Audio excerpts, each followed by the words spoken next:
All right, moving on. Director David Gordon Green has revealed an extended cut for the Halloween Kills digital release that will be dropping December 13th, 2021.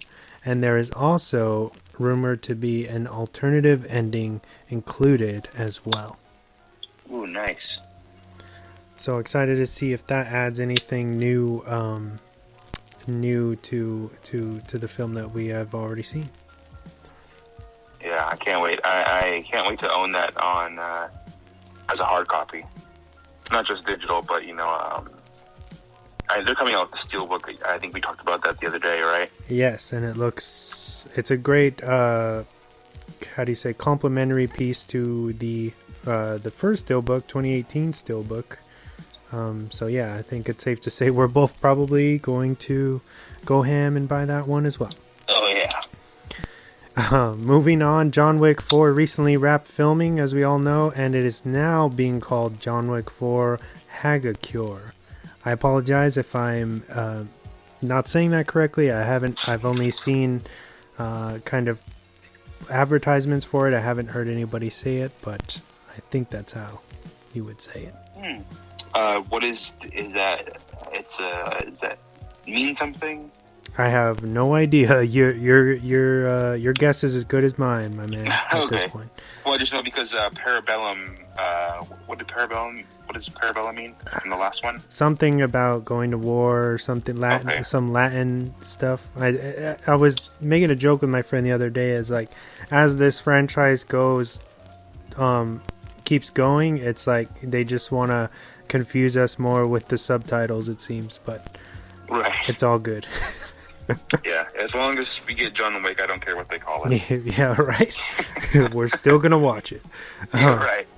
And my final piece of news, and I'm really surprised that you didn't bring this up, but I'm glad to talk about it. So 20th Century Studios have announced the new Predator film, which is called officially Prey, and will be told from a female Comanche warrior's perspective, taking place in the early 1700s. It's said that this is very much an origin story, and that this will be the very first time the infamous alien will have visited planet Earth. Nice. That sounds really cool. I think that's going to be awesome. It's also being done by the director. I think it's Dan Trachtenberg is his name. I'm sorry if I'm wrong on that, but the 10 Cloverfield Lane. Oh, okay. Nice. Oh yeah, I like his stuff, so I like that. So if he's doing this, then I'm pretty sure I'll like that as well. He's obviously a very sci-fi. What's the right word? Like oriented. Yeah. He can do it. We know he can do it. But yeah, that'll push us on to weekly recommendations. Do you have anything interesting for us this week?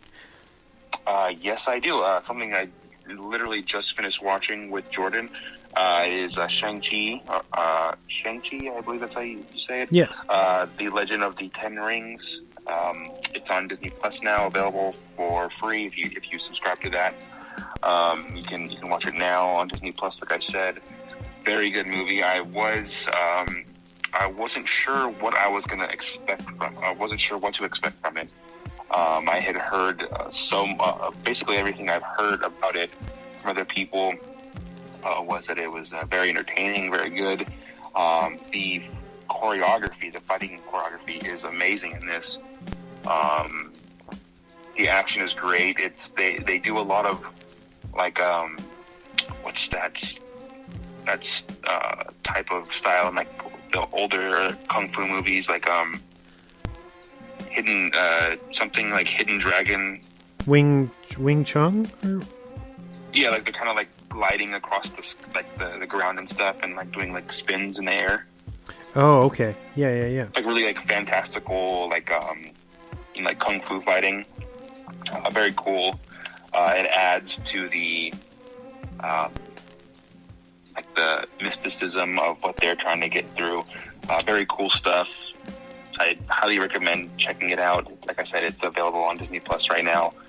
Definitely watch that if you haven't seen it, and stick all the way through the credits. That's all I'm going to say.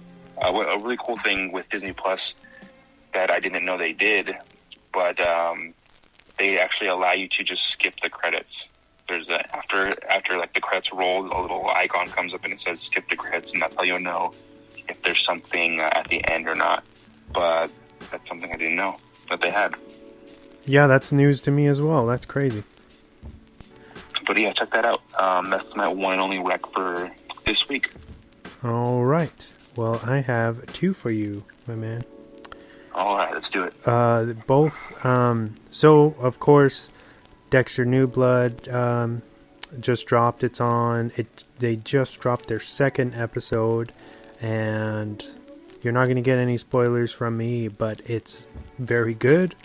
Very excited to see Michael C. Hall back. He's in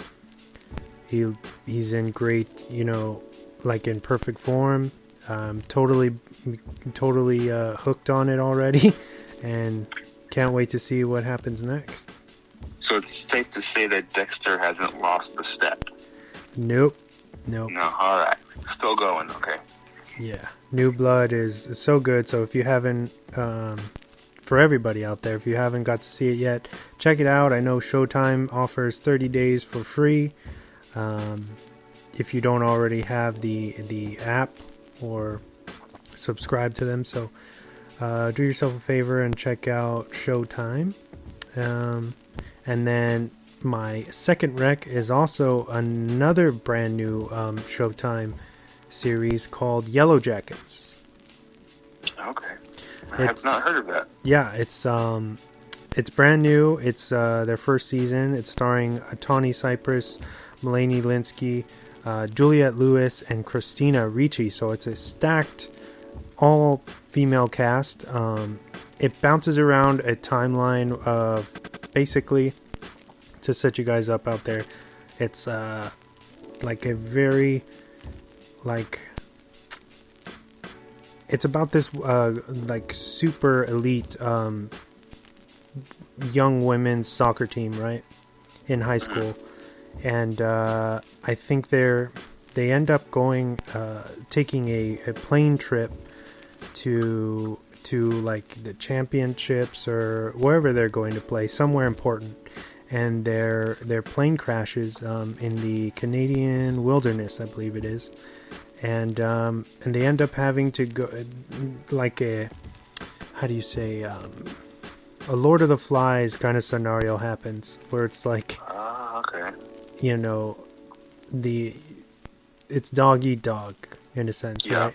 But going back to what I was saying, it plays with the timeline, so you're kind of jumping forward, like into time where they've obviously grown older and they've tried to reintegrate themselves back into society, and then it'll jump back into, in these same girls, like how they were in high school before the incident, before their plane crash, and then you're slowly leading up to the events happen once their plane crashes and what they went through. So it's jumping back and forth, and it's pretty complex, but very great writing.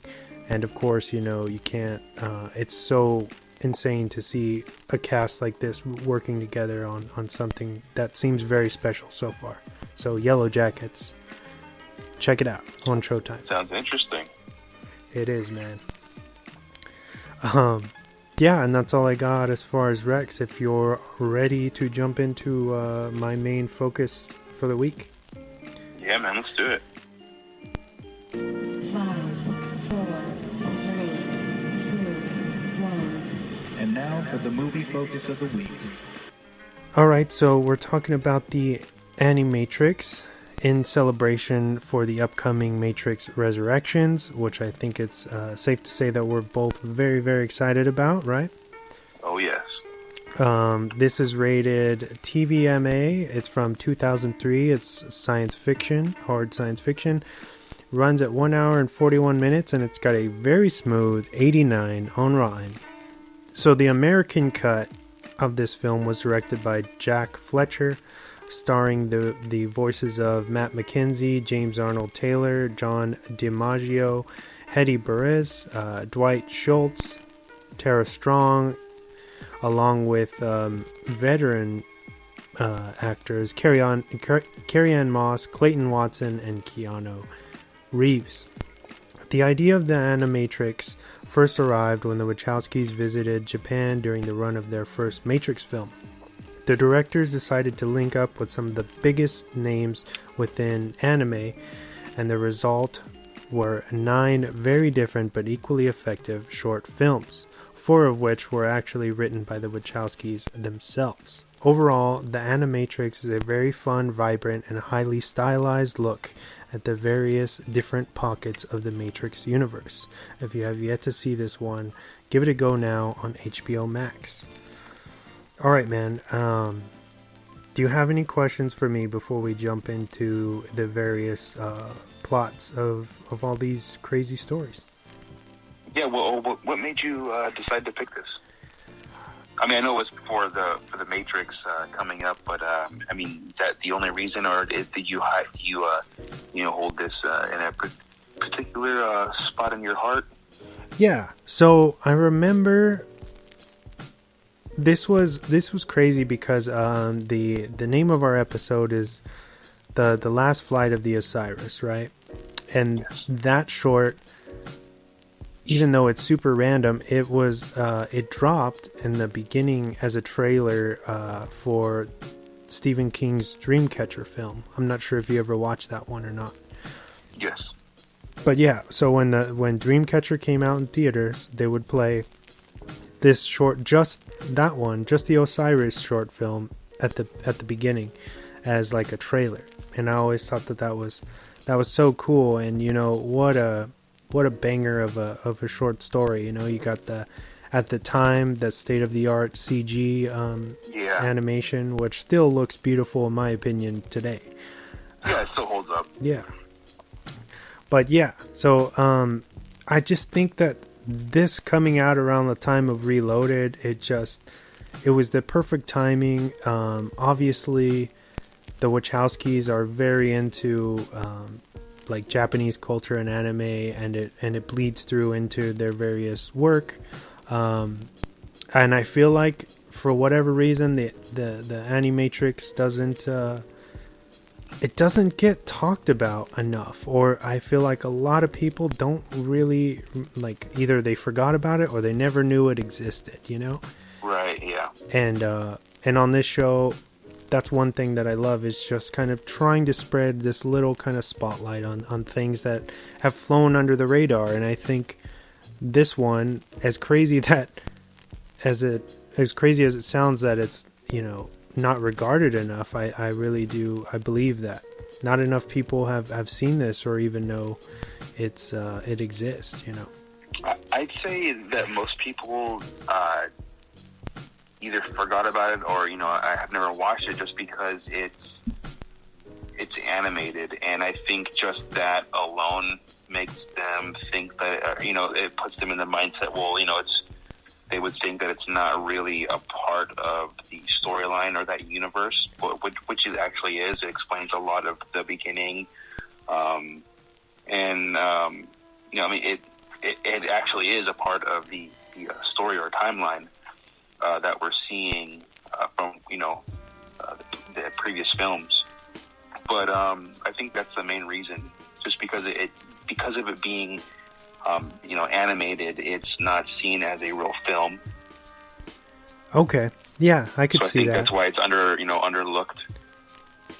Almost like how some people, like people that don't play video games, they're not going to necessarily go out of their way to play, like The Last of Us, or games that are known to be cinematic, but they're not going to go out of their way because it's not something that they're comfortable with. And I could see that as for animated films, you know what I mean? That it's so it's such a weird concept, because it's not only is it animated, but it's an anthology film of all of these various different things that are supposedly happening around the Matrix universe. So I could see people being confused or